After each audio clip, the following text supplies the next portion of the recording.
Warning, the following video has flashing lights and also includes content that may be deemed inappropriate for some viewers. Viewer discretion is advised.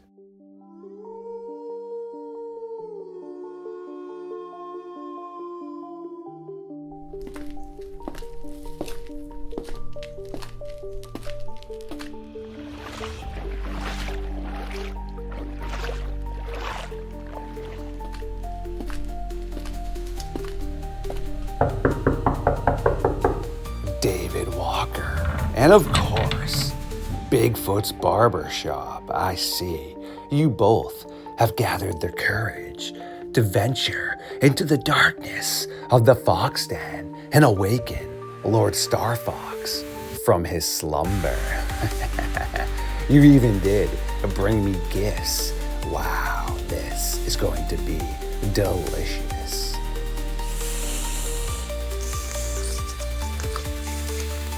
Now that David and of course Bigfoot's Barber Shop have released my shackles and allowed me to revamp myself once again, let's get ready to take a walk into the madness.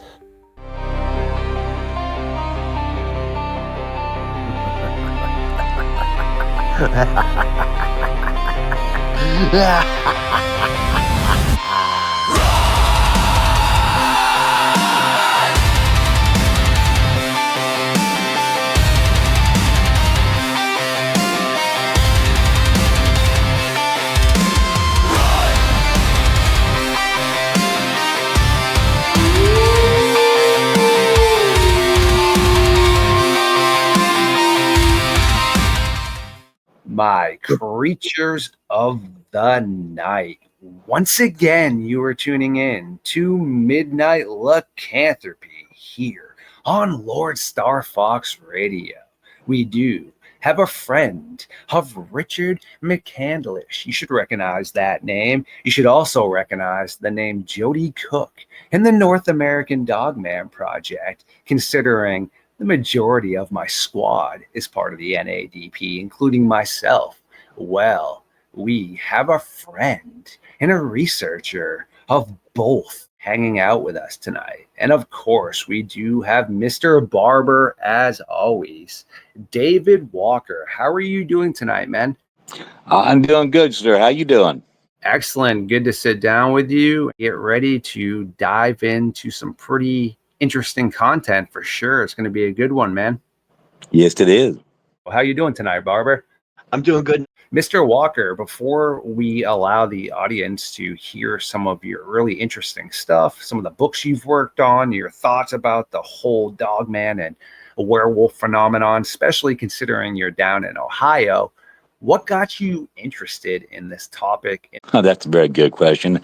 That would actually throw me into my very first experience. But yeah, it's like my first experience when I didn't know what this thing was, and the actual way that the whole entire thing happened, it's like it kept me thinking all these years. Like, what are these creatures like Bigfoot and Dogman? What are they doing here for? And are they just here to scare us and stuff? And so that kind of stuff it interests me, the unknown, and the real creepy things. And people tell you stories, and of course they could just be stories, but there's an element to when the people tell their stories that it's like some of them, you can tell when someone's BSing you, and whether someone's really telling you something from memory, and you see the beads of sweat come on their forehead, or you see their eyes, a certain way. And it really interests me. I think a lot of these people are telling the truth. It's like I can see into their soul, and I can see if they're telling the truth or not. And I think it just interests me that these things are out there, and here there are. There's people camping out in the woods, and they're going hunting and stuff. And although not very many of them have encounters like what we're talking about, there are a few that do, and that's just kind of got me into the whole subject. Sounds great to me. All right, Dave. Yeah, give yourself a plug. Okay, sir. I do have a website people can check out. That's called supernaturalcryptids.com. They can go on there. They can see a lot of pictures, and most of my pictures are actually Rich McCandless's pictures. So, not all, but some of them that are about me personally are obviously going to have me in them. But a lot of the creatures that I have listed in the book, matter of fact, just about all of them are from Rich McCandless. He had shared them with me when we first started talking about the book. When the book is, by the way, called Supernatural Cryptids, Return of the Nephilim. And that's where some of my research was taken from. I also digged into the Epic of Gilgamesh, Epic of Beowulf. Those epics actually tell about, the, I don't know, gods or very valiant men. Like Beowulf wasn't a god, but he was a very valiant man. And, he went after and actually ended up battling some of these giants that were still around in that time period, which was, I do believe, around 500 AD to 600 AD, and that 100-year area. And then after that, they started really receding back into the dens and the caves and the hills, and maybe underground places too, for all we know. And even to this day, there are underground structures that are found. But anyhow, these places, which are beautiful, hold a few, we'll just say some of these unknown creatures that Rich has documented and that are in my book, Supernatural Cryptids, Return of the Nephilim. So I believe the book is one of a kind because it not only hosts my research, which is in part one, but I tell about Rich's stories just as verbatim. Well, of course, they weren't 100% verbatim because conversations are obviously not going to be 100% word for word, but the stories themselves are pretty well right on the money. And then, I mean, when people read these stories in that book, besides my research, those stories are just going to you don't want to read them before bedtime. We'll just put it that way, give you nightmares. But besides that, the other part of it, well, anybody can write stories, but how many researchers out there can actually document what they actually say that they seen out there in the world? How many have any pictures or they took plaster or cast of the footprints? Because this stuff just doesn't happen in Ohio. Obviously, it's all over the world, not just the United States or Canada, Mexico, or whatever, or South America. It's all over the world. On every continent, they have found these creatures, and it's like that's what really interests me. I'm like, this doesn't in our little corner of the world. This happens worldwide and has been for a long time. So anyhow, that's where some of my stuff has come from, and there is a little element of unknown stuff out there. We don't know everything. I most certainly don't know everything. I would imagine that Rich McCandless knows a lot more than me about that particular stuff. But my research mainly was, like I said, given into the what these things may be, and that's just my theory. Doesn't make it set in stone. But anyhow, getting back to my story, my friend and I, it's 1972, the summer of 1972. We just got out of school for the summer, so we decided we are going to camp out behind the barn, and we ended up starting the fire and everything. And the fire got away from us, so we're battling the flames back there for an hour. Made the whole valley smoked up, We was originally trying to see a nice buck back there. We thought we camped out, we could see the deer in the morning in the velvet. And he said, "Man, it's awesome, man! You got to see this thing." Well, after the fire got away from us, from the whole valley full of smoke, we knew we wasn't going to see no deer the next morning. I said, "Well," he said, "We still going to camp out?" Yeah. He said, "We can probably go up on top of the hill and camp out." He said, "You can see a long ways from up there, man." He said, "And we'll be all alone." I said, "Oh, that's cool. That's just what we want, right? We didn't want our parents to be around, saying, 'Hey, you gotta get in here and, eat your breakfast or whatever.' We just wanted to be all alone. You know how kids are at that age." So we went up there, and this time we poured water around the stone. So the fire didn't get away from us. We kind of started knowing what we were doing a little bit better. Of course, we ate and sat around as boys do, talking and having fun, joking around. So now it's around 11:30. We're retiring into the tent. This little tent was to give you a backdrop. It's important that I describe the tent. It's just a little 2-man army pup tent, dark green, cover. You know how the old type, well, the ones that are old listening to this do, real old. You can't see through the thing. You can't see through them during the day, let alone during the night. So that particular information is going to play out in the story. Now, it's around 1 o'clock or so, and we're finally getting sleepy. We close our eyes. We start hearing sticks snapping around the tent. Well, my first thought was, we probably got some varmints, varmints like raccoons, possums, whatever, scrounging around for food. No big deal. Laid my head back down, and I thought I kept on hearing more sticks snapping. They were louder, and I'm thinking, man, I must be one. I almost feel like a bear out there scavenging around. It's pretty loud snaps. And I looked over my buddy, and my buddy. I'm going to call his name George. I don't like saying his real name because because of he may not like that.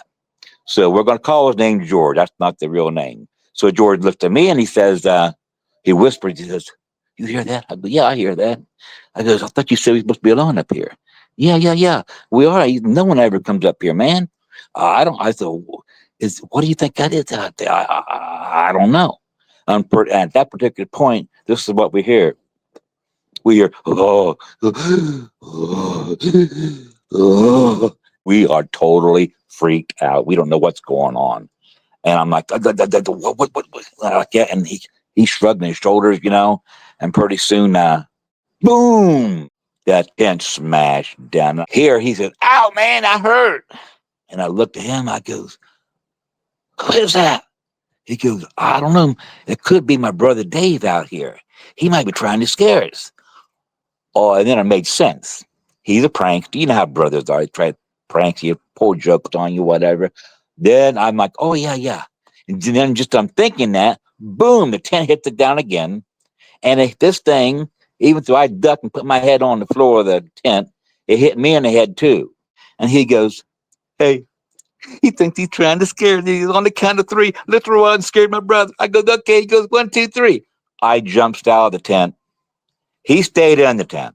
I jumped out of the tent, so I'm out alone. I jumped up, threw my hands up in the air, and I go, "Rah!" Because I think it's his brother across the tent. Well, when I looked, all I could see was black hair. And this thing is probably at least around 5 feet away from me, if I would estimate the distance, 5 feet away. And I have to look up to see this thing's head. I look up and it's looking down at me. And then as I looked up, it cocked its head. And when its head was kind of like sitting on his shoulders, if I'm saying that to where people can kind of get that visual in their minds, it was like sitting right on. It wasn't like you have a neck. It was sitting right on top of the shoulders. But it's cocked its head, and I was just so scared as you could imagine. I took a couple steps back. And as I did, this thing takes off running. But it didn't take off running. You know how a deer will take off running away from you. This thing just ran right beside. I could have. He could have reached out. And he could have took me out and buried me right where I was at. I stood there in front of the tent. He could have buried me. But it wasn't his purpose, I don't believe, to hurt me at all. But I kind of think them slapped on the head after I have all these years to think about it, may have been warning slap because you about to set the forest or my home on fire. You better be more careful. That's what I think. I have no idea, and I don't claim to know what Bigfoots are thinking. But that's just my thoughts on it. So he takes off running. He runs across the ridge. He runs out of sight, obviously, because it was pretty dark, and maybe like I don't know, maybe a quarter of a moon, a little sliver. It wasn't completely dark, but it wasn't much moonlight at all. And so the fire at that time was like burning embers. So when he ran across the fire, I could see the hair on this thing, maybe 2, 3 inches. I'm guessing again, and he runs, and I could see like muscles flex. And so as I've thought about this over the years, I don't think it was anybody in the suit at all. It couldn't be. Why would somebody don a suit, climb a 400 to 500 foot hill, briars and thorn trees was up there galore, just to have a few laughs? Now, do you think that was a possibility? I personally, I don't, but everybody has their opinion on that. But anyhow, he runs across. My friend pokes his head out of the tent and says, "That was Bigfoot." I goes, "Bigfoot?" I go, "Is that what they call that?" He goes, "Yeah, here, man." He threw me a flashlight, and I caught the flashlight. We didn't know what he was. He was something to do when he smacked us on the head. And so I grabbed the flashlight. We takes off, run over the hill, camping, done for the night. I got all tore up, run down because of the bright. I didn't know where the stuff was at. I got the light shining just so I wouldn't run into a tree or something. And we're running full bore. He jumps over the fence by the barn. Well, I didn't see the fence, so I ran smack dab into it, and I flipped over. I flipped over the fence and I got my foot caught in the square. You know, they had them squares like, and they had a barbed wire on the top. I got my foot caught in the square. I couldn't, I had like a half boot on. I couldn't pull that thing out. I ended up being so scared, thinking maybe Bigfoot's behind me, you know, barreling down on me. I pulled my foot out of the boot and I ran down to the house by barefoot. And my other boot was on, and we hammered on the door. Finally, after about a minute, his sister came to the door and said, "What's wrong?" Said, "Man, we got to get in here, man. We we we got Bigfoot up here on top of the hill." And she bust out laughing. She's like, "Oh my God, you know, whatever." The next morning at the table, his dad came down there. We'll call him Lloyd. And Lloyd says to us, he says, "I hear you boys had a running with a monster last night." Kind of chuckled. I go, "Yeah, we did." I said, "Stupid thing hit us on the head too."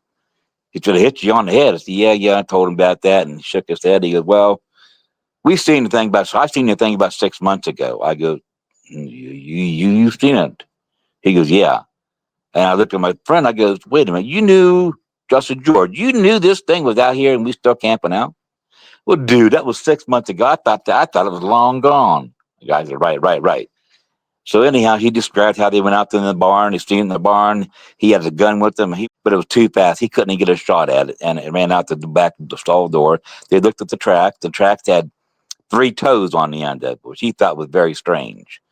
But anyhow, so he said, "Let's go up." He said, "I want to see if them tracks are the same as the ones we seen out there by in the barn. I'll go up with you guys. You guys got to get the tent and your stuff, your belongings, anyhow, Dave."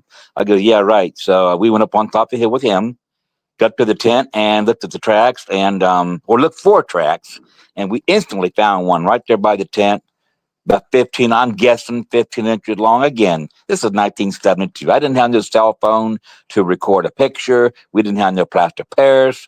Didn't even have a Polaroid, which that's the camera that day, Polaroid camera. He didn't have a Polaroid camera. You know, we're just up for camping out, dude. We don't know we're not prepared we're not researchers. We're not getting ready to document this because I didn't know anything about it. So anyhow, he asked me to he followed the track and let's see where it's going. So I followed about 12 tracks and we got about halfway across the ridge up there on top of the hill. Big space up there, big space, probably about 3 or 4 acre field. And the track stopped. I goes, I'm not a professional tracker, so I'm like, I followed 12 track, but I can't find the next one. I said, "I don't know where it went." He goes, "What do you mean you don't know where it went?" Because he was behind me. He got the 700-800 pound creature. He got in front of me. He starts looking around. He's looking around, and he's shaking his head. He comes back to the last track. He kneels down by it. He said, "I've been hunting these woods since I was knee high at the grasshopper, and I ain't seen nothing like this." He said, "But one thing I do know, tracks don't lie." He said, "You boys did see something up here." He said, "But I know one thing. Tracks tell story." I said, "Really?" He looked up at me. I go, "So what do you make out of this?" He didn't say anything. He just shook his head. He said, I don't know." So that was the end of that. We went down, and like I said, I went home and tell my dad about it, and he didn't believe me. So that was my first encounter with Bigfoot, and told the kids at school, and they laughed, of course. And I finally figured out you're not supposed to tell this thing to people because they're just gonna laugh. Yeah, my Uncle Homer was a hunter, and he was out in the woods all the time. I told him what I seen. I said, "Have you ever seen anything like that?" He just smiled and said, "No, Dave, I haven't." He said, "And if I didn't know you any better, I'd swear you were lying to me." But he said, "The way you told that story, I do believe you've seen something. I don't know if it was what you call Bigfoot or not, but I believe you did see something." Y'all have any questions for that particular part before I go on? Yeah. um, because that is one of my favorite episodes, and you're the at least second or third person that has had experience with these shows, and it's amazing how much detail they left out of your episode because I just watched it today.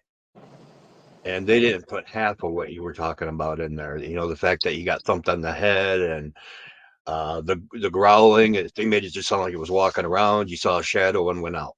Yeah, they did a good job. Just they didn't. They left a few details out. But it's one of my favorites because that's the same time period my grandma was having activity on her place. So Scary story, huh? yeah, I can't wait to hear more now.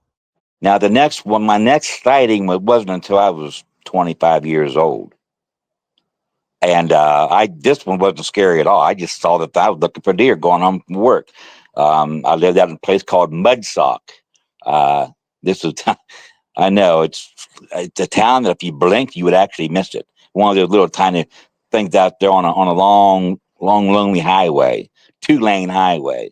It has a lot of history to the place called Mudsock, but I didn't know it had this kind of history. But it was close to the trailer, close to where I lived at, close, but not where I lived at. And I saw this thing down the river bottom. This looked like some ape out down there walking around. I'm like, wait a minute. That looks awful similar to a pig. That can't be. So I pulled off the road onto the side there, and I happen to have my binoculars and the look that were used to look. I could look at deer's rack and see how many points they had. Stuff like that. So I put the binoculars on the thing, and it was looking like down the field toward the river when I put the binoculars up. As soon as I put the binoculars on that thing, zoop, it just came right back around and looked at me just like it knew what I was doing. I mean, how could it see what I was doing? This is probably about 100, 125 yards away. How could it tell? Yeah, I don't know. I don't know. But anyhow, it looks at me and I could see this thing pretty clear. Pretty doggone clear. I could see it. And it did. It just looked like it had the face of a primate.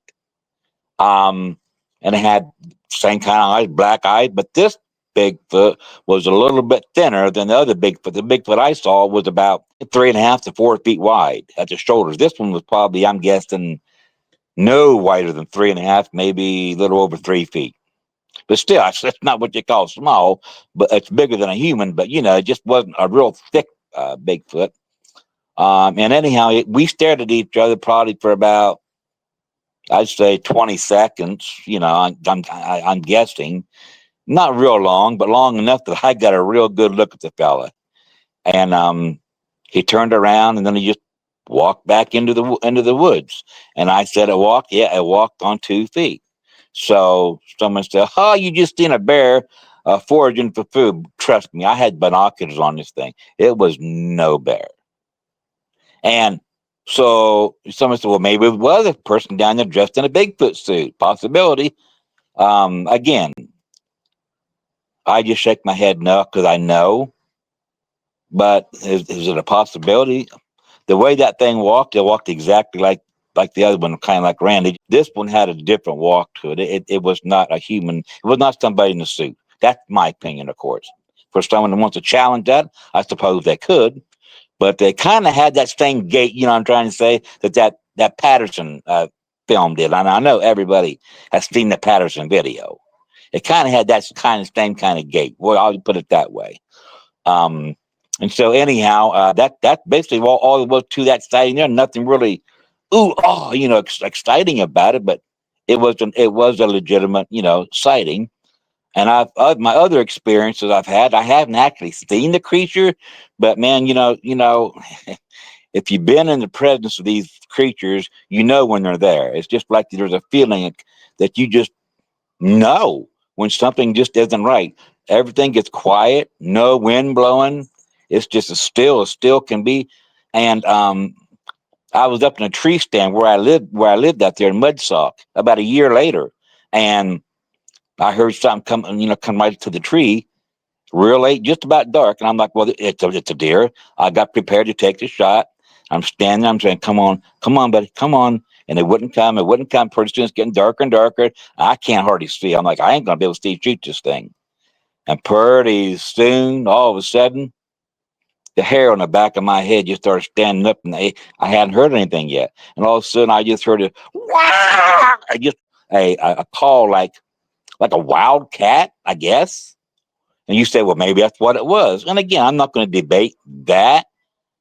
Perhaps it was, but It just had a real wild, loud scream, and I got goosebumps all over me just talking about it, you know. And so I went to get down out of the tree stand because I was going to take off and go home, you know. I dropped my bow. I was so freaked out I dropped my bow. But when I went to put my feet down on the tree steps, I couldn't find them. There was no, I could not find where them trees steps were at. And of course I couldn't see because it was too dark. And so, you know how I got down? I put my hand, wrapped my hand around that tree, and I just started sliding down. Well, when I did that, that's when I found the first one. I got down to the bottom of the tree, and soon my feet hit the ground. Whew, I took off a run. I bolted. I went through a big old patch of briars, and had I known where they were at, I would have went around them, obviously. But I did. I ran right through the briars. Some more trees slapped me, and and then I hit another fence. There was a fence that you had to cross to get to that particular spot. I hit another fence. Same thing happened. I tripped over that. I fell over that fence. My foot gets caught in the fence again. I'm like, this is like a replay of the first time, you know, the first one. I'm thinking that in my mind. I'm trying to pull my foot out. I just pulled my same thing. I pulled my foot out of the boot, and I took off running. I get in the house, and I remember my mom was the one that doubted me. She did not believe. She thought I was making that stuff up on my first account. Well, this time when I get back, Mom goes, "Oh my God, what happened to you?" I go, "Mom, I know you're not going to believe this, but I said." Something snuck up behind me and let a big old wow. And I said, I didn't see it, but I said, I think it was a Bigfoot. And she started, she put her head down, and then she looked up at me. She goes, well, I heard it, David. I heard that cry. She said, it put goose pimples on me. And I'm here in the trailer. And she said, son, she said, I really am sorry. I thought the first time when you told that story that, you know, you were just making it up. But she said, now that I heard that cry, she said, I don't think you're making it up no more. And I apologize. She apologized to me. That really kind of made me feel authentic, you know, that I did see this stuff. And anyhow, that was that experience. I've had several other ones. I'm not going to take the time to tell those, but I thought I want to stay just a few minutes to talk about some of Richard's stories in the book. He's had some really wild things, the paranormal stuff that's happened to him, things that you know, beasts that or people that turned in. He had one that actually turned into something he said had hair all over it. Yeah, the one at least three or four of them is about the dog man. Matter of fact, he got it on video. He got this thing. He went out, I guess, around 2:30 to get some wood from his cabin. He has a cabin there in the Wayne National Forest in Hawking County. That's all I'm going to say about its location. And he went out to get some wood real early in the morning, and he kept on feeling something watching him. He knew something was watching him. He looked around, didn't see nothing. He got the wood and went back in, and he thought to himself, well, when it comes in the morning, I'm going to look at that, review that, because he had the tape going, or the tape, he had the video going outside. And so the next morning, he looked at it, and he actually got a real good view of this thing from between, I think it was 240 to about 310 to 315. While he was out there, and he walked in during that particular time period. He caught a shadow of this thing. You can see the actual shadow of a wolf's head, well, dog's head, whatever. And then at one point, I watched the video, so I can tell this from experience from me watching his video. You actually can see the tail of the dog man. A knight's in a shadow form. It's not the real tail. You know, it's kind of where the dog man had walked, and you could see the shadow from the way the lights were setting it. So yeah, that's definitely a dog man encounter, and he has it on video. I mean, it's not like oh yeah, I saw a dog man. It scared me, you know, and I ran from him. And this thing changed. No, it's not like that. He actually recorded this thing at his trailer. I mean, excuse me, at his cabin, and he's had at that cabin. He had five dog men surrounding his trailer at one particular point, and these things were howling, and they were even scratching on the windows. And he stood there and he's yelling at these things. He thought for sure he was going to be eaten. One of them jumped up on the top of the roof of his cabin, ran across the roof, and his dog lady was laying in bed. His dog kept on cowering down, and she'd be yelping a little bit, and it jumped up there twice. He heard the noises two different times, and then last time he ran to the end of the trailer, and he's trying to get a visual, and he saw this thing jump off the roof and take off across the road.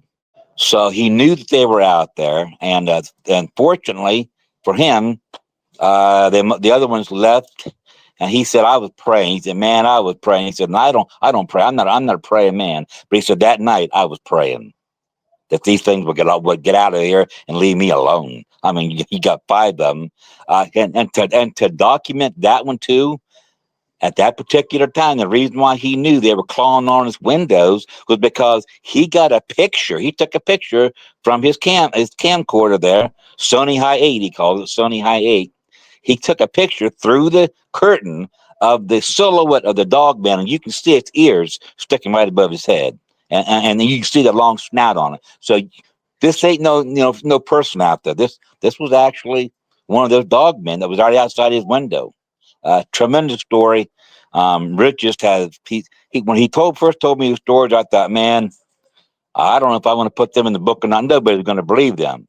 He said, well, that would be the case, but I got pictures, Dave. And he said, I've taken 3 or 4 videos of these things. This man, Richard McKenna, he's the real deal. And if I were to say who the best researcher is in the state of Ohio, although I don't know everybody in the state, the only one I know of, then I know he is the real deal, and that's Richard McCandless, because he has what, 12, 15 cast, a different cast. One 24-inch one, and he has one, and I swear, it has has big 3 toes on it, and he has another one.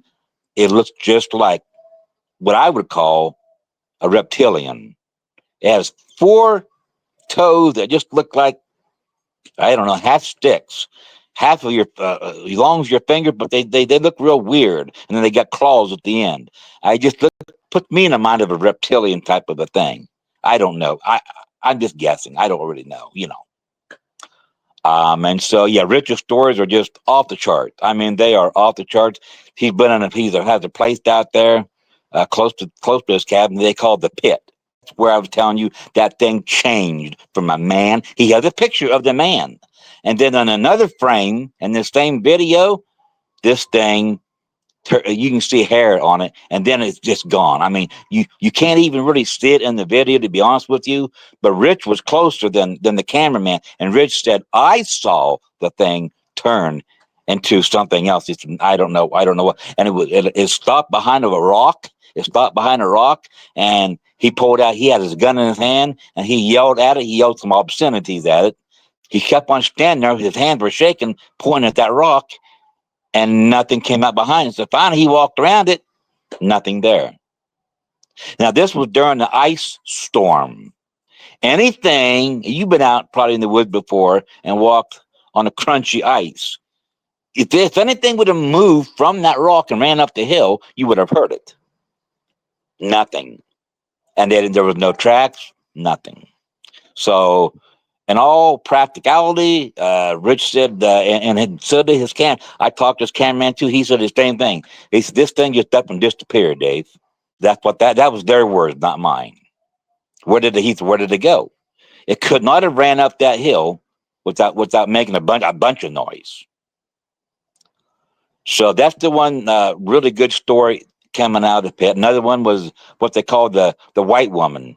She had on a pure white dress. A woman had on a pure white dress, and the lady was down there. The little girl said, "Ma'am, are you? It's a nice day to be out in these woods, isn't it?" She goes, "Yeah, I come here. I come here to escape." And she goes, "Excuse me." The woman just had her head down, looking at the ground like she was looking for something. She turned around and looked at the other guy. And when she turned her head back, we're talking 5 seconds later. 5 seconds later, the woman wasn't there. And she hollered at the other guy. She said, "Hey, Todd, with Todd Poling there. She said, Todd, did you see that lady? He goes, yeah, I saw you talking to somebody. Why? She says, well, I can't. You see her now? She said, I don't know where she went. He looked around. He goes, I saw her a few seconds ago. He said, I don't. He said, hey, he said, welcome to the pit. He goes, anything can happen here. Like I said, there's just so much stuff. Let me get back to some of my research there, and I know there'll be a ton of questions, but I have the documentation in my book to prove everything that I say. And I've been thinking about that today, knowing I was going to come on here. I believe they are related. I believe they are related to the Bigfoot. And you say, well, why would you think that? Well, number one, they're the same height. And when I say the same height, of course they all varied in height. We're talking from 7 foot on up to 12 and 15. Is it true or not? That's every person can form their own opinion of it. But I think we do know that those particular kind of people are pretty good at covering things up. So we'll just leave it at that. We won't mention anything else. There's never been no bones or nothing like that recovered of any giant bones. There's no proof of that. Again, I beg to differ. My book has several newspaper articles confirming that back in the day, we're talking, 18th, 19th, 20th century, when they were building the road infrastructure of our United States, there were several people that uncovered bones of enormous size, and they're documented in those newspaper articles, and even down around West Virginia, down around the Point Pleasant area, up in the Ohio, up right around where Newark is, and we got the mounds, the Octagon Mound, and this other mound. You got they got the what they call that mound, the mound in West Virginia, in Moundsville, and I've been on top of that one, huge mound, and they said that they recovered giant bones, out of them things. But you won't hear that in your history books. All you hear is, yeah, there were any artifacts found in them mounds, and we are 100% certain that the Indians built them, and yet the Indians themselves say we didn't build those mounds. There was a race of people. Matter of fact, they claim there was a race of giants we seen before, and these people were the ones that built them. But that would correspond if you connect the dots. If they say there was a race of giants and giant bones were found in these mounds, that would kind of confirm to me that maybe they were the ones that built the mound, not the Indians, but the giants themselves. And no one wrote a history about this. This was just things but yet the Smithsonian people, when they got to them places, they got the bones, or if they didn't get there, people sent the bone to the Smithsonian so they could, kind of to discover this stuff, right? Well, they come up missing. So the Smithsonian doesn't have any record of any giant bone coming to their institution, though they claim anyhow. All that information is in my book. I'm not no brilliant writer or brilliant. I don't use big words. I actually write just like I talk. So you'll read it, and anybody can. Well, a lot of people don't understand. I was going to say anybody can understand what I'm saying, but that's not true. Or a lot of people don't understand what I'm saying, especially when I start talking about that stuff, because they just don't know that they don't know the things. But I put them in there in such a way, I believe, that people can understand. I would never go over anybody's head. I want to talk simple. I want people to understand the things that I know, and so the book is actually at least my part is anyhow. All of my learnings from when I'm in graduate from high school. Now let me just say one more thing before I know you turn it loose if I can. I want to read something to you out of the book I had here. Now this is a theory, one of about 10 or 11 theories I have in my book, and all through my book I don't make statements, Kenny. I just ask questions, and I let the reader answer those questions. I kind of lead them to a particular point to say that maybe some of these creatures, like all kind of different entities out there, that one they call the Gugwe. This is a big dude. I got information about this thing, and the Genosqua. These things are 12 to 14 foot type, like, I don't know. They kind of look like a Bigfoot, but the one Rich seen, it had the lion's type head and it had fangs. So, and he has a picture of it. And I have that included in the book. So, section 3, it includes Rich's pictures that he took out in the woods. And there's about 9 pages. And you will see things in there that I'm sure you've never seen before. And that's why I believe that this book is a one of a kind book. One of a kind. Brilliant stuff again, my friend.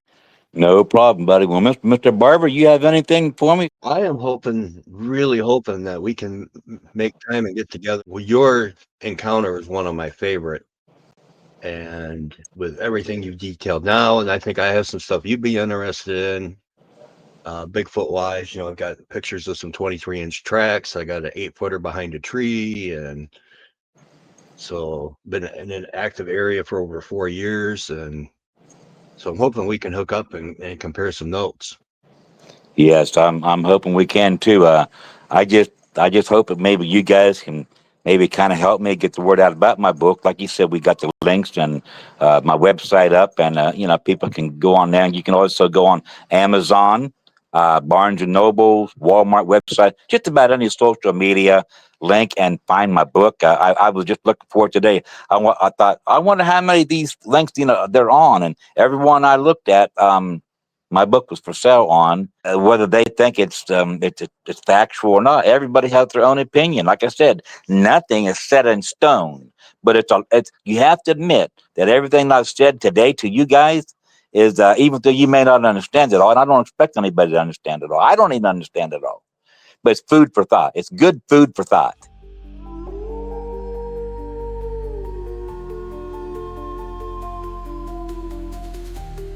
Ooh, you legends, you. I do adore every single one of you.